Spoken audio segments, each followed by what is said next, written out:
मध्ये पावसामुळे चांगलीच तारांबळ उडाली। पाहूया त्या संदर्भातल्या टॉप 9 घडामोडी। पुढील 4 ते 5 दिवस राज्यामध्ये मुसळधार पावसाचा अंदाज। मध्य महाराष्ट्र, कोकण, मुंबईमध्ये पावसाचा इशारा। हवामान खात्याची माहिती। रायगडच्या रोहा तालुक्यातील हनुमान नगर भागामध्ये दरड कोसळली।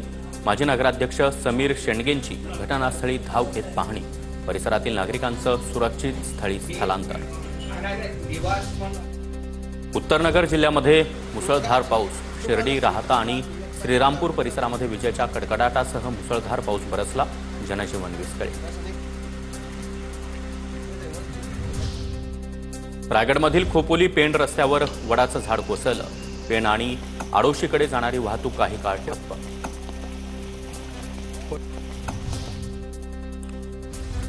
विरारमध्ये स्लॅबचं प्लास्टर डोक्यावर पडल्यानं महिलेचा मृत्यू। विरारच्या गोपचर पाड्यामधील पूजा अपार्टमेंटमधील दुर्घटना।